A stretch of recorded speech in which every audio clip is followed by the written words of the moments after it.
Paige Beckers and Arike Agumawale had great games. They led the Dallas Wings to a win over a solid Seattle Storm team. It didn't actually look promising early on because the Dallas Wings kept on turning the ball over and just getting low quality offense. This was somewhat because Chris Koklanis put the ball in the hands of players like Isaiah James and JJ Quinterly, but also there were times when the Wings were able to generate some good shots but couldn't capitalize. Also, the lineup that Chris put out there to start the second quarter, Grace, Arike, Dejanay, Haley, and Tierra, this lineup was such an abomination, turning the ball over and such and only scoring 2 points in 3 minutes of play. This bench lineup is really missing my GOAT, Myisha Hines Allen, greatest player to ever touch a basketball. You wanna know what? Actually, like, based on those 3 minutes, just tear the whole entire roster down and build around Myisha Hines Allen. Like, I've seen enough. Also, credit to the Seattle Storm defense because whenever Paige got the ball, mainly in a pick and roll scenario,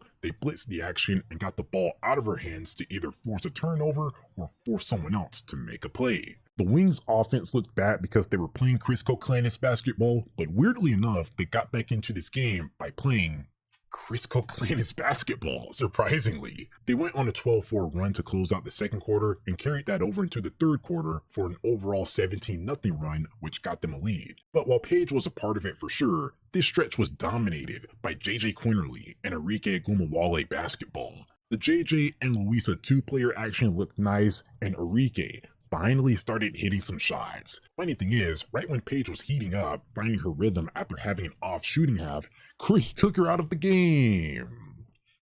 For some reason. I suppose he could afford to because JJ and Arike were playing so well and Seattle was having such a bad shooting night, but this guy's just such a funny guy. Like, I don't see why she had to come out of the game at that point when she was finding her rhythm. I always turn on a Chris Koklanis basketball game whenever I want to get a good laugh. I'm indifferent towards this because I like the rest and I like that he stole some minutes for her with no major drawback, but at the same time, it made no sense to take her out when she was in rhythm. Anyways, when Paige got back in, she was solid. In more of an on-ball role, she had 6 points and 4 assists to close out the game and just made enough plays to keep the lead. Unfortunate that Skylar didn't play in this game. Wings really benefited from a bad Seattle Storm shooting night, but that's just how the WNBA goes. The Wings haven't really been all that healthy since early June, and there was a stretch of games where they were down like 5 rotation players, so just have to take the wins where they can get them since they already missed out on a lot of potential wins because of injuries. I said take wins where they can get them, but I am indifferent towards this win because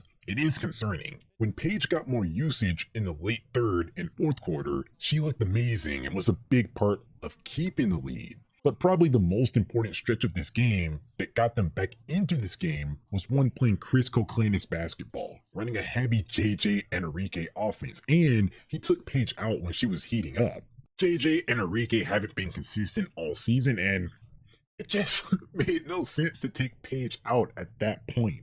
Yes, this stuff worked in this game, but is it really going to work against Golden State? They've been losing lately, and Dallas already beat them, but Valhalla is legit. Best home court advantage in the league. So I'm not sure about Chris's strategy and its viability long term, but hey, they won here, and that is something to celebrate.